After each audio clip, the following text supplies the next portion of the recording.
നിങ്ങൾ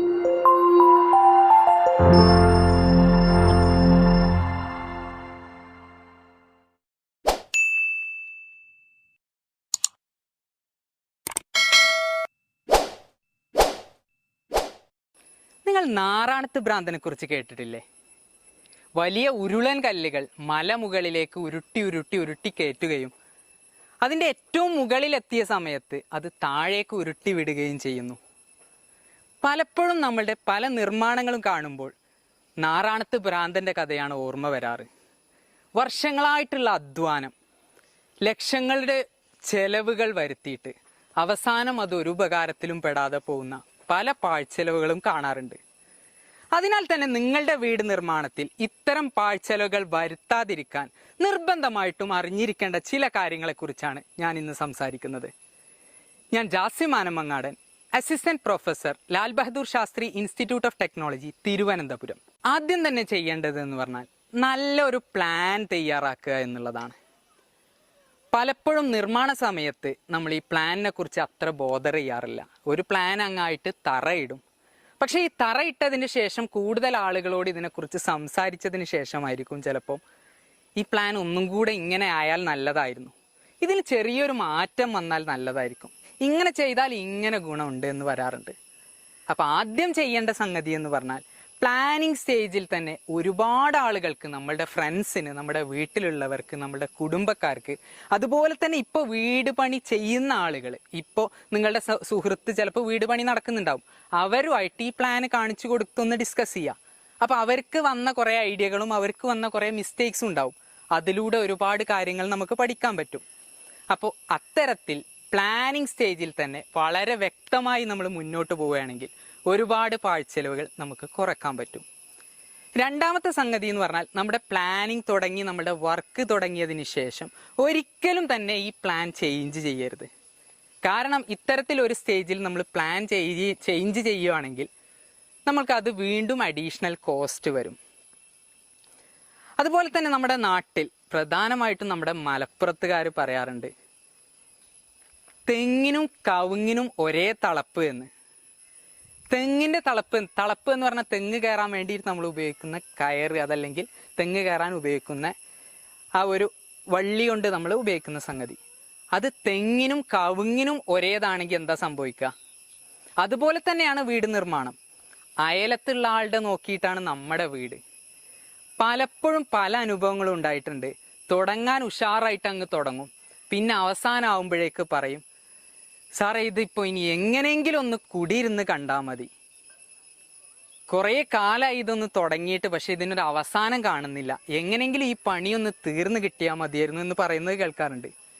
അതല്ലെങ്കിൽ മറ്റൊരു സാഹചര്യം എന്ന് പറഞ്ഞു കഴിഞ്ഞാൽ പണിയെല്ലാം കഴിഞ്ഞിട്ട് അവസാനം പിന്നെ കടക്കെണിയിലാവുമ്പോൾ സ്ഥിരമായിട്ട് പറയാറുള്ള ഒരു സംഗതി എന്ന് പറഞ്ഞാൽ ഇതിലേറെ സ്വസ്ഥതയും സമാധാനവും കടബാധ്യതയൊന്നും ഇല്ലാത്ത വാടക വീട് തന്നെ ആയിരുന്നു എന്ന്. അപ്പം മനസ്സിലാക്കുക, നമ്മളുടെ ആവശ്യത്തിനും നമ്മളുടെ കാലിനനുസരിച്ചുള്ള ചെരുപ്പാണ് നമ്മൾ വാങ്ങിക്കേണ്ടത്. അല്ലാണ്ട് ചുറ്റുവട്ടത്തുള്ളവൻ എങ്ങനെ ചെയ്യുന്നു എന്നുള്ളത് നോക്കിയിട്ട് നമ്മൾ പണിപ്പുരയിലേക്ക് ഇറങ്ങിക്കഴിഞ്ഞാൽ ഒരുപാട് ബുദ്ധിമുട്ടുകൾ ഉണ്ടാവും. നമ്മുടെ പ്ലാൻ തയ്യാറാക്കുന്ന സമയത്ത് തന്നെ നിങ്ങൾ നിർബന്ധമായിട്ടും നമ്മളുടെ ഭൂമി എങ്ങനെയാണ്, അതിൻ്റെ നിരപ്പ് എങ്ങനെയാണ്, അതിനനുസരിച്ചാണ് നമ്മൾ പ്ലാൻ തയ്യാറാക്കേണ്ടത്. അയലത്തെ വീട്ടുകാരൻ പില്ലറിലാണ് വീട് ചെയ്തിട്ടുള്ളത്, അതുകൊണ്ട് ഞാനും പില്ലറിലാണ് ചെയ്യുന്നതെന്ന് പറയുന്നതിന് പകരം അയലത്തുകാരൻ തറയിലാണ്, പക്ഷെ എൻ്റെ വീട് നോർമൽ കുഴി കുഴിച്ചിട്ട് ചുറ്റും കുഴി കുഴിച്ചിട്ടുള്ള തറയിലാണ് അയലത്തുകാരൻ്റെ വീട്. പക്ഷെ എൻ്റെ വീട് നിൽക്കുന്നത് ഒരു വെള്ളക്കെട്ടിൽ അല്ലെങ്കിൽ ഒരു താഴ്ചയിലുള്ള ഭൂമിയിലാണെങ്കിൽ ഞാനും അതുപോലെ തറ കെട്ടിക്കഴിഞ്ഞാൽ അടുത്ത വർഷം ഫ്ലഡ് വരുമ്പോൾ എന്താ സംഭവിക്കുക? ഇത്തരത്തിലുള്ള അബദ്ധത്തിൽ നിങ്ങൾ ചാടാൻ പാടില്ല.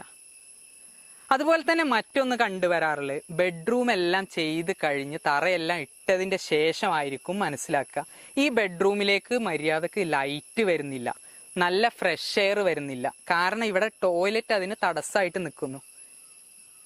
പലപ്പോഴും ഉണ്ടാവാറുണ്ട്, സാറേ ഈ ടോയ്ലറ്റിൻ്റെ പൊസിഷൻ ഇവിടെ നിന്ന് മാറ്റിയിട്ട് വേറെ എവിടേക്കെങ്കിലും വെക്കാൻ പറ്റുമോ?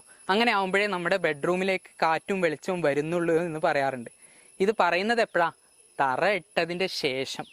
ഇങ്ങനെ ആവുമ്പോൾ പിന്നീട് ഒരുപാട് അഡീഷണൽ കോസ്റ്റുകൾ വരികയാണ്. അപ്പോൾ അത്തരത്തിൽ പ്ലാനിങ് കഴിഞ്ഞതിന് ശേഷം, വർക്ക് തുടങ്ങിയതിന് ശേഷം പിന്നീട് ചേഞ്ചസ് വരാതെ മാക്സിമം നോക്കുക. നമ്മുടെ വീട് നിർമ്മാണം സാധാരണ രീതിയിൽ ചെയ്യാറുള്ളത് 2 തരത്തിലാണ്. ഒന്ന് കംപ്ലീറ്റ് ആയിട്ട് നമ്മളുടെ തറപ്പണി മുതൽ കോൺട്രാക്റ്റ് കൊടുത്തുള്ള രീതി. രണ്ടാമത്തേത് പണി മാത്രം ലേബർ കോൺട്രാക്റ്റ് കൊടുക്കും, അതുപോലെ തന്നെ മെറ്റീരിയൽസ് വീട്ടുടമ കൊടുക്കുക എന്നുള്ള രീതിയിലാണ് ചെയ്യാറ്. ഇവിടെ മനസ്സിലാക്കുക, 2 രീതിയിലാണെങ്കിലും നമ്മൾ ശ്രദ്ധിച്ചിട്ടില്ലെങ്കിൽ പറ്റിക്കപ്പെടാൻ സാധ്യതകളുണ്ട്. ആദ്യം ഫുൾ കോൺട്രാക്റ്റ് കൊടുക്കുന്നതിനെ കുറിച്ച് പറയാം. അതായത് മെറ്റീരിയൽ നമ്മൾ സ്ഥലവും കറണ്ട് വെള്ളം മാത്രം വിട്ടുകൊടുക്കുക, ബാക്കി നമ്മുടെ നിർമ്മാണത്തിന് വേണ്ട എല്ലാവിധ മെറ്റീരിയൽസും അതിന് വേണ്ട എൻജിനീയറിംഗ് ഡ്രോയിങ്സ് സൂപ്പർവിഷൻ എല്ലാം ഒരാളുടെ നേതൃത്വത്തിൽ ചെയ്യുക എന്നുള്ളത്. ഇങ്ങനെ ചെയ്യുമ്പോൾ പ്രധാനമായിട്ടും ശ്രദ്ധിക്കുക, അതിലൊരു ഡീറ്റെയിൽഡ് വർക്ക് സ്പെസിഫിക്കേഷൻ നിങ്ങൾ പറയണം. വർക്ക് സ്പെസിഫിക്കേഷൻ എന്ന് വെച്ചാൽ നമ്മൾ ഉപയോഗിക്കുന്ന കമ്പി ഏത്, സിമെൻ്റ് ഏത്, അത് കെട്ടുന്ന രീതി എങ്ങനെ, അതിൽ എത്ര കമ്പി ഉപയോഗിക്കും, അതുപോലെ തന്നെ ഈ കോൺക്രീറ്റിൽ കൂട്ടുന്ന അളവ് ഏത്, അതിൽ എത്ര വെള്ളം ഉപയോഗിക്കും, നമ്മുടെ പടവും തേപ്പും എങ്ങനെ, ഈ കോൺട്രാക്റ്റിൽ ഉൾപ്പെടുന്ന പണികൾ എന്തെല്ലാം എന്നുള്ളത് വ്യക്തമായി എഴുതി ധാരണയായതിൻ്റെ ശേഷം മാത്രം കരാറേൽപ്പിക്കുക. കാരണം പലപ്പോഴും ഉണ്ടാവാറുള്ളതെന്ന് പറഞ്ഞാൽ കംപ്ലീറ്റ് വീട് സ്ക്വയർ ഫീറ്റിന് ഇത്രയാണെന്ന് ഒരാൾ പറയും, മറ്റൊരാൾ ഇത്രയാണെന്ന് പറയും. സ്വാഭാവികമായിട്ടും വീടുണ്ടാക്കുന്ന ഒരാളെ സംബന്ധിച്ചിടത്തോളം ഏറ്റവും ചെലവ് ചുരുങ്ങുക എന്നുള്ള ഉദ്ദേശത്തിൽ ഇതിൽ നമ്മൾ റേറ്റ് നോക്കിയിട്ട് നമുക്ക് ഏകദേശം സാറ്റിസ്ഫൈഡ് ആവുന്ന രീതിയിൽ ചിലവ് ചുരുങ്ങിയ അല്ലെങ്കിൽ കോസ്റ്റ് കുറച്ച് പറഞ്ഞ ആളെ ഇത് ഏൽപ്പിക്കും. ഈ സമയത്ത് നിങ്ങൾ നിർബന്ധമായിട്ടും ശ്രദ്ധിക്കേണ്ടത്, നിങ്ങൾ 2 കമ്പാരിസൺ നടത്തുന്ന സമയത്ത് ഏത് രീതിയിലാണോ നിങ്ങൾ വർക്ക് എടുക്കുന്നത് എന്നുള്ള ഡീറ്റെയിൽ ആയിട്ട് എഴുതി വാങ്ങിക്കുക. എന്നിട്ട് അത് അടുത്ത കോൺട്രാക്ടറെ കാണിച്ച ശേഷം ഇത് പ്രകാരം എനിക്ക് വർക്ക് എടുക്കണമെങ്കിൽ എന്ത് എക്സ്പെൻസ് ആവും എന്നുള്ളത് ചോദിക്കുക. അങ്ങനെ ആവുമ്പോൾ എന്താ വെച്ചാൽ ഒരേ ക്രമപ്രകാരമുള്ള വർക്കിനാണ് 2 പേരും കൊട്ടേഷൻ തരുന്നത്. എന്നിട്ട് അതിൽ നിന്ന് തിരഞ്ഞെടുക്കുകയാണെങ്കിൽ അതായിരിക്കും കുറച്ചുകൂടെ നല്ലത്. അല്ലാത്ത പക്ഷം അവരുപയോഗിക്കുന്ന മെറ്റീരിയൽ ക്വാളിറ്റിയെക്കുറിച്ച് നമ്മൾ ബോധർ ചെയ്തിട്ടില്ലെങ്കിൽ പിന്നെ അതൊരു പ്രശ്നത്തിലേക്ക് വഴിവെക്കാൻ സാധ്യതയുണ്ട്. അപ്പോൾ ആദ്യം തന്നെ നമ്മൾ വർക്ക് എടുക്കുന്നതിൻ്റെ മുന്നേ തന്നെ ഇതിൽ ഉപയോഗിക്കുന്ന മെറ്റീരിയൽ ഏത്, ഇതിൽ ഉപയോഗിക്കുന്ന വർക്ക് സ്പെസിഫിക്കേഷൻ എത്ര കൂട്ടി എത്ര അളവിൽ ഇത് ആഡ് ചെയ്യുന്നു, അതുപോലെ തന്നെ വളരെ ഇമ്പോർട്ടൻ്റ് ആയിട്ട് ശ്രദ്ധിക്കേണ്ടത് ഇതെന്ന് തീർത്ത് തരും എന്നുള്ളത് കൂടെ ഈ എഗ്രിമെൻറ്റിൽ വെക്കുക. രണ്ടാമതായി ചെയ്യുന്ന രീതി എന്ന് പറഞ്ഞു കഴിഞ്ഞാൽ പലപ്പോഴും ആളുകൾ നമ്മൾ മെറ്റീരിയൽ കൊടുക്കുക, അതുപോലെ തന്നെ പണി മാത്രം നിങ്ങൾ ചെയ്യുക എന്നുള്ള രീതിയിൽ ചെയ്യാറുണ്ട്.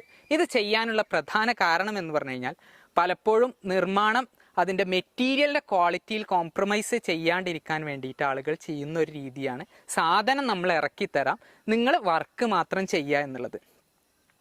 ഇങ്ങനെ ചെയ്യുമ്പോൾ നിങ്ങൾ നിർബന്ധമായിട്ടും ചില കാര്യങ്ങൾ അറിഞ്ഞിരിക്കണം. കാരണം നമ്മൾ ₹1 കുറയാൻ വേണ്ടിയിട്ടാണ് ഈ ഒരു മെത്തേഡ് അഡോപ്റ്റ് ചെയ്യുന്നത്. പക്ഷെ ഒരു ചുമര് പടുക്കുന്ന സമയത്ത് 100 കല്ല് കൊണ്ട് പടുക്കുന്ന ഒരു പടവാണെങ്കിൽ അത് ഒരു കോൺട്രാക്ടർ അയാളുടെ മെറ്റീരിയൽ കൊണ്ട് ചെയ്യുകയാണെങ്കിൽ അവിടെ വേസ്റ്റേജ് വരാണ്ട് നോക്കി അത് 100-ൽ തീരേണ്ടത് 90 കല്ലിൽ അവർ തീർക്കും.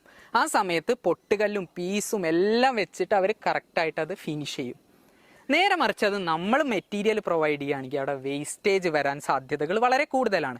അപ്പോൾ ₹100 ചെയ്യേണ്ട കല്ലിന് പകരം 125 കല്ലായി കഴിഞ്ഞാൽ നമുക്ക് അവിടെ നഷ്ടം സംഭവിക്കും. പലപ്പോഴും നമ്മൾ മെറ്റീരിയൽ കൊടുക്കുകയാണെങ്കിൽ ഈ പൊട്ടുകല്ലിൽ പണിക്കാർ പണിയെടുക്കില്ല. കാരണം പൊട്ടുകല്ല് വെച്ച് തേക്കാൻ അതിൻ്റെ എഡ്ജ് മൂലയൊന്നും ഇല്ലാത്തത് കാരണം അതിൽ പണി കൂടുതൽ വരും. അപ്പോൾ ഇങ്ങനെ വരുമ്പോൾ നമുക്കത് ഫലത്തിൽ നഷ്ടം വരും. അതുപോലെ തന്നെ കമ്പി പണി എടുക്കുന്ന സമയത്ത് കമ്പി മെറ്റീരിയൽസ് നമ്മുടെ സൈറ്റിൽ ഇറക്കുന്ന സമയത്ത് 200 കല്ല് വേണ്ടടുത്ത് 300 കല്ല് ഇറക്കി കഴിഞ്ഞാൽ 100 കല്ല് അവിടെ വേസ്റ്റാണ്. ഈ പണി നിർമ്മാണം കഴിഞ്ഞ് കഴിഞ്ഞാൽ നമുക്ക് ആ കല്ലുകൊണ്ട് പ്രത്യേകിച്ച് കാര്യങ്ങളൊന്നുമില്ല. അപ്പോൾ ഒരുപാട് വേസ്റ്റ് വന്നു കഴിഞ്ഞാൽ നമുക്ക് ഒരുപാട് പാഴ്ചെലവ് അതിലൂടെ വരും. മറ്റൊരു സംഗതി എന്ന് പറഞ്ഞാൽ നമ്മുടെ കോൺക്രീറ്റിങ്ങിൻ്റെ സമയത്ത് കമ്പി കെട്ടുന്ന സമയത്ത് കമ്പി എന്ന് പറഞ്ഞാൽ അത് മുറിച്ച് കഴിഞ്ഞാൽ പിന്നെ അതിൻ്റെ അളവിനനുസരിച്ച് യഥാക്രമം മാനേജ് ചെയ്ത് മുറിച്ചിട്ടില്ലെങ്കിൽ ഒരുപാട് വേസ്റ്റേജ് വരും. 5 മീറ്റർ നീളമുള്ളിടത്ത് 1 മീറ്റർ നീളമുള്ള പീസ് കിട്ടിയിട്ട് നമുക്ക് കാര്യമില്ല. അപ്പോൾ അത് കട്ട് ചെയ്യുമ്പോൾ അതിൽ വേസ്റ്റ് പോയി കഴിഞ്ഞാൽ ഒരുപാട് നഷ്ടം വരും നമുക്ക്. അപ്പോൾ ലേബർ കോൺട്രാക്റ്റ് കൊടുക്കുമ്പോഴും ഫുള്ളായിട്ട് കോൺട്രാക്റ്റ് കൊടുക്കുമ്പോഴും ആ കാര്യം പ്രത്യേകം ശ്രദ്ധിക്കുക. ഇത്തരത്തിൽ നമ്മളുടെ നിർമ്മാണത്തിൽ വരാൻ സാധ്യതയുള്ള പാഴ്ചെലവുകൾ ഒഴിവാക്കി നീങ്ങുകയാണെങ്കിൽ നല്ല നിർമ്മിതികൾ നമുക്ക് നിർമ്മിക്കാം. നിങ്ങളുടെ നിർമ്മാണത്തിനിടയിൽ അതല്ലെങ്കിൽ ഒരു പുതിയ നിർമ്മാണം തുടങ്ങാനിരിക്കുകയാണെങ്കിൽ ഞങ്ങളുടെ എഞ്ചിനീയറിംഗ് ടീം നിങ്ങളുടെ സൈറ്റിൽ വന്നുകൊണ്ട് നിങ്ങളുടെ കൺസ്ട്രക്ഷൻ എങ്ങനെ കോസ്റ്റ് എഫക്റ്റീവ് ആക്കാമെന്നും വരാൻ സാധ്യതയുള്ള പാഴ്ചെലവുകളെ എങ്ങനെ ഒഴിവാക്കാമെന്നും ഞങ്ങളുടെ എഞ്ചിനീയറിംഗ് ടീമിന് നിങ്ങളെ സഹായിക്കാനാവും.